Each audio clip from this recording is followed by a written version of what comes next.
बिस्मिल्लाहिर्रहमानिर्रहीम। अल्लाहुम्मा सल्ली अला मुहम्मद व आले मुहम्मद। तमाम सुनने और देखने वालों को मेरी तरफ़ से अस्सलाम वालेकुम। सबसे पहले मैं अपने तमाम दोस्त और अहबाब को अपने यूट्यूब चैनल स्टूडेंट्स नॉलेज पे वेलकम करता हूँ और उम्मीद करता हूँ कि आप तमाम दोस्त खैर वफ़ियत से होंगे और अपनी ज़िंदगी को एंजॉय कर रहे होंगे।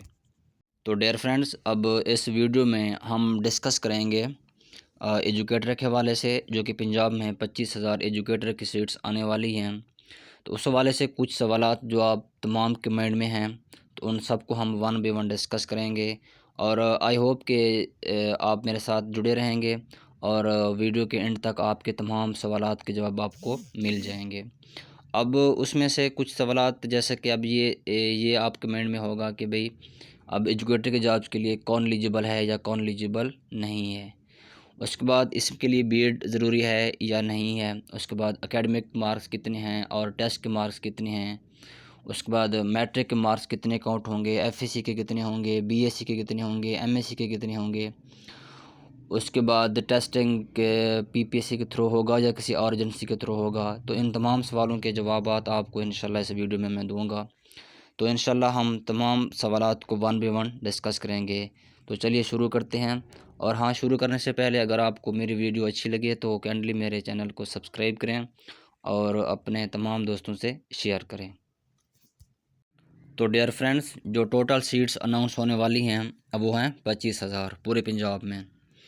और उस 25,000 में से कुछ सीट्स 14 स्केल, कुछ 15वें स्केल और कुछ 16वें स्केल की हैं। अब जो 14वां और 15वां स्केल हैं, इनका जो टेस्ट होगा वो कोई भी टेस्ट एजेंसी ले सकती है। अब जैसा कि एनटीएस, पीटीएस, ओटीएस और यूटीएस, अभी ये डिसाइड होना बाकी है।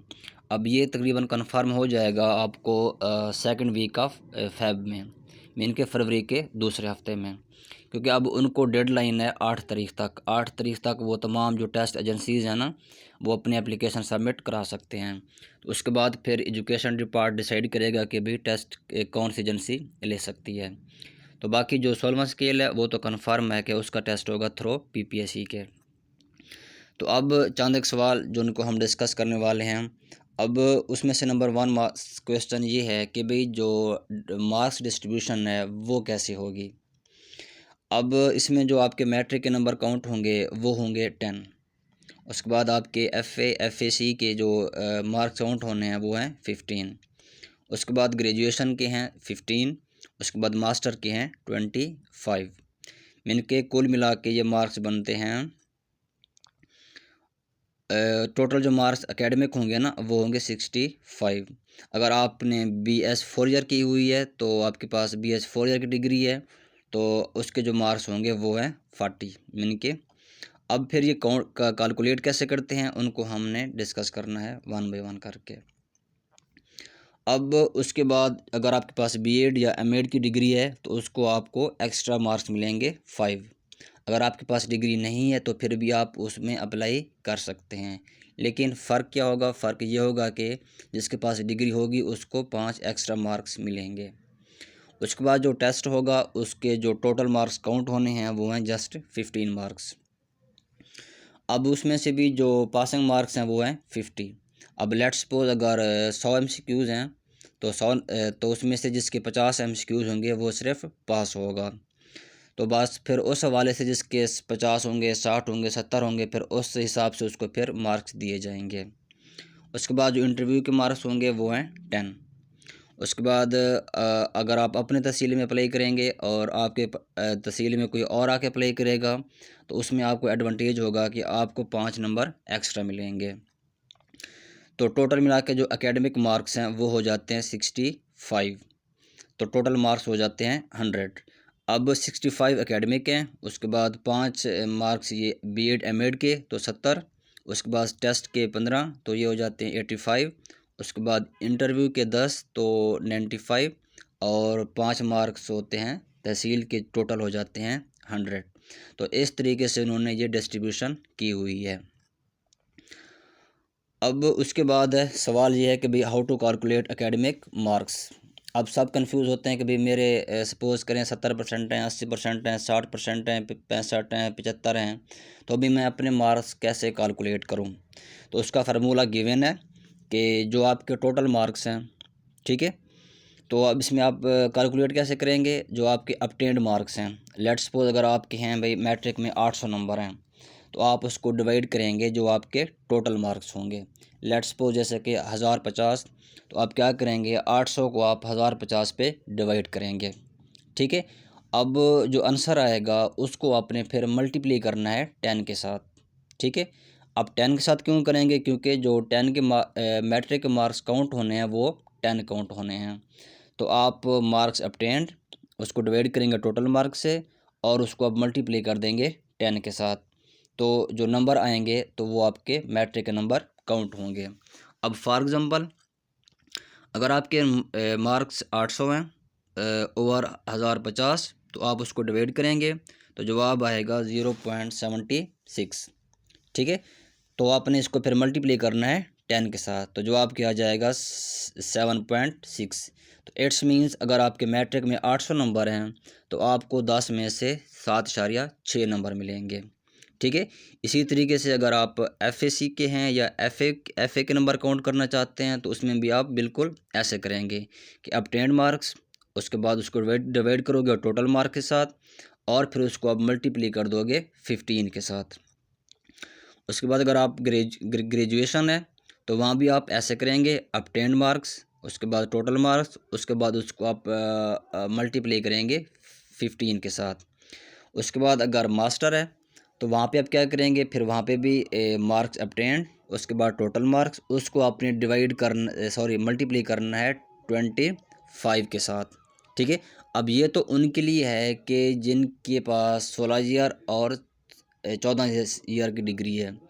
अब जिनके पास BS 4 ईयर है तो वो कैसे कैलकुलेट करेंगे, अब उनके लिए मैट्रिक और एफएसी का तो वही सेम है, यानी कि obtained marks over total marks multiply by matric के लिए 10 और एफएसी के लिए एफए के लिए 15।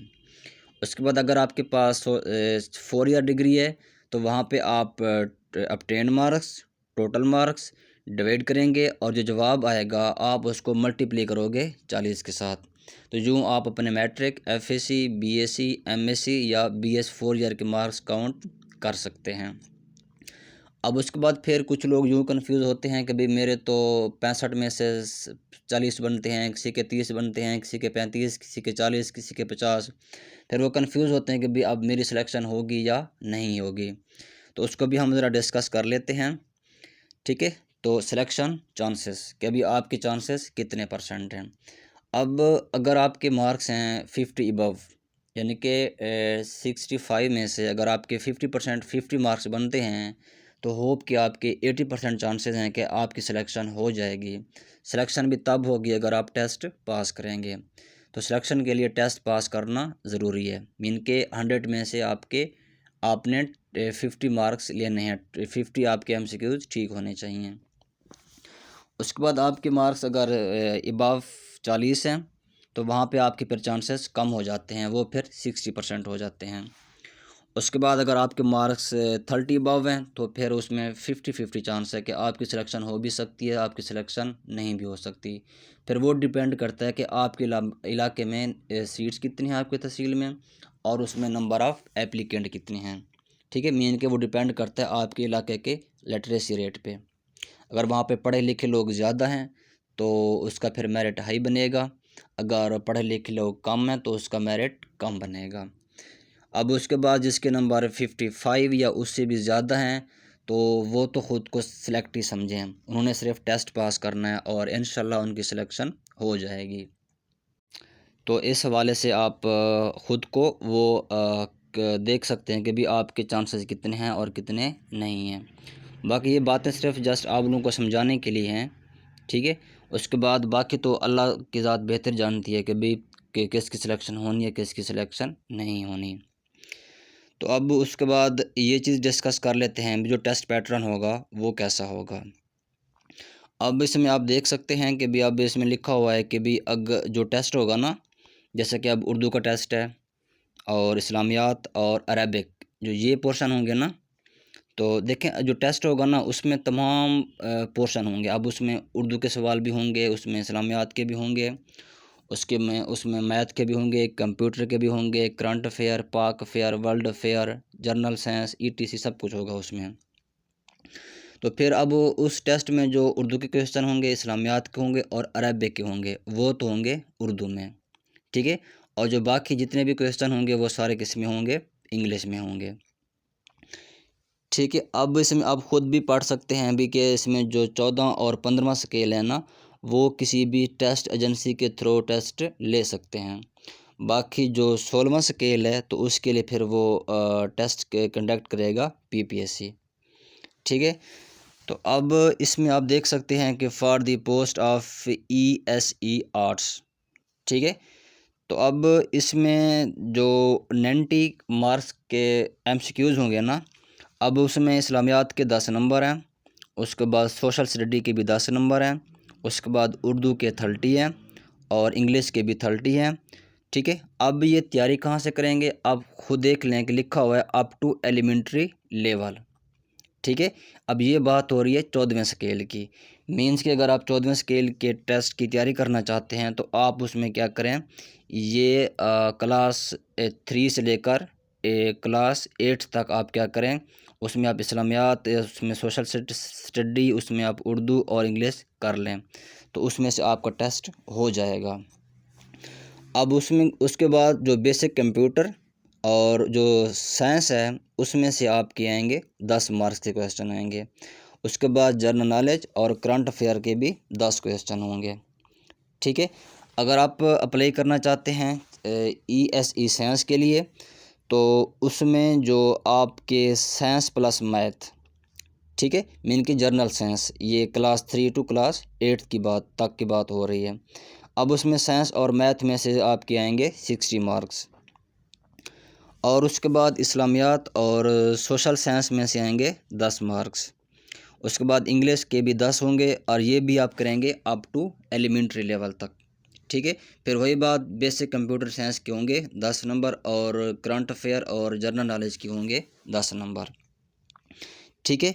तो इसमें अब ये क्लियर हो गया कि भी अगर आप 14वें स्केल के लिए अप्लाई करना चाहते हैं, ठीक है, अगर आप आर्ट्स के लिए अप्लाई करना चाहते हैं तो उसके लिए आपने क्लास 3 से लेकर क्लास 8 तक की तमाम बुक स्टडी करनी है, ठीक है। उसमें इस्लामियात, उसमें सोशल स्टडी, उसमें उर्दू, इंग्लिश, ठीक है, और उसमें बेसिक साइंस कंप्यूटर, ठीक है। उसके बाद जो बाकी 10 नंबर के क्वेश्चन होंगे वो करंट अफेयर और जनरल नॉलेज के हो सकते हैं। तो अगर आप साइंस के लिए अप्लाई करना चाहते हैं तो उसमें जो आपके 100 में से जो 60 मार्क्स होंगे ना, वो साइंस और मैथ में से होंगे। बाकी 10 नंबर आपके सोशल साइंस से और 10 नंबर आपके इंग्लिश से। अब उसके बाद आते हैं कि अगर भी आप अप्लाई करना चाहते हैं 15वें स्केल के लिए, ठीक है, मीन के SESE के लिए। अब उसमें आर्ट्स के लिए फिर वही है कि भी उसमें इस्लामियात के 10 नंबर हैं, सोशल स्टडी के 10 नंबर हैं, उर्दू के 30 हैं, इंग्लिश के 30 हैं, वो भी आप करेंगे एलिमेंट्री लेवल तक। बाकी 10 नंबर आपके हो जाएंगे जनरल नॉलेज और करंट अफेयर के। फिर साइंस के लिए भी वही है, यानी कि 15वां स्केल है। उसके बाद पीईटी के लिए भी वही है, उसके बाद डीएम के लिए भी वही है।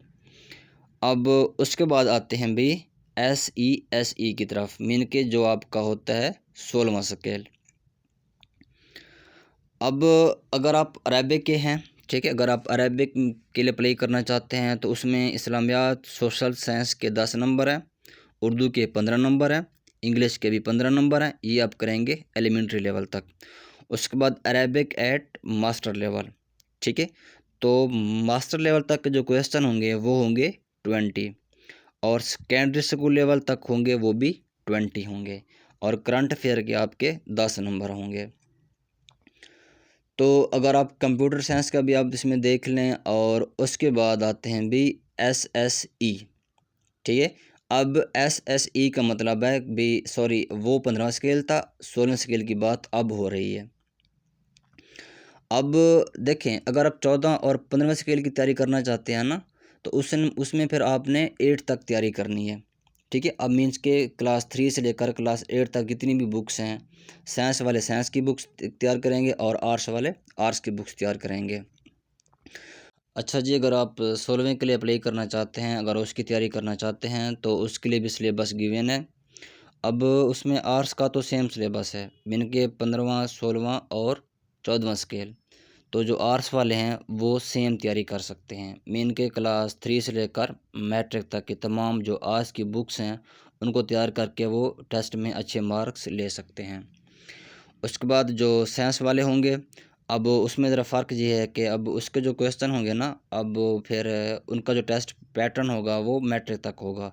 उसमें फ़िज़िक्स में से भी सवाल हो सकते हैं, केमिस्ट्री में से भी हो सकते हैं, बायोलॉजी में भी हो सकते हैं और मैथ में से भी हो सकते हैं। अब जो 4 सब्जेक्ट हैं इसमें से जो एमसीक्यूज़ होंगे वो होंगे 60 एमसीक्यूज़। मीन के 15 होंगे फ़िज़िक्स में से, 15 होंगे केमिस्ट्री में से, 15 होंगे बायोलॉजी में से और 15 होंगे मैथ में से। ठीक है? तो इट्स मीन्स के अगर आप तैयारी करना चाहते हैं तो आप कोई भी बुक्स ना लें, ठीक है, जो कि मार्केट में मिलती हैं। तो आप क्या करें, जस्ट आप तमाम जो टेक्स्ट बुक है ना वो ले लें, मीन के क्लास 3 टू क्लास 10 तक। अगर आपके पास बुक्स अवेलेबल नहीं है तो जो मॉडल पेपर मिलते हैं ना तो वो कर लें, तो उससे भी आप लोगों की बहुत अच्छे से तैयारी हो जाएगी।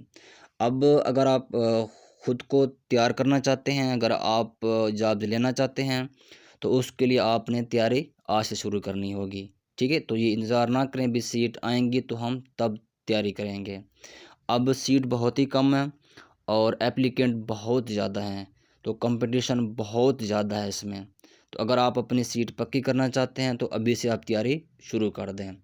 और आई होप कि आपको वीडियो पसंद आई होगी और जितने आपके क्वेश्चन थे वो मैंने कोशिश की है कि भी उनको कवर करूं।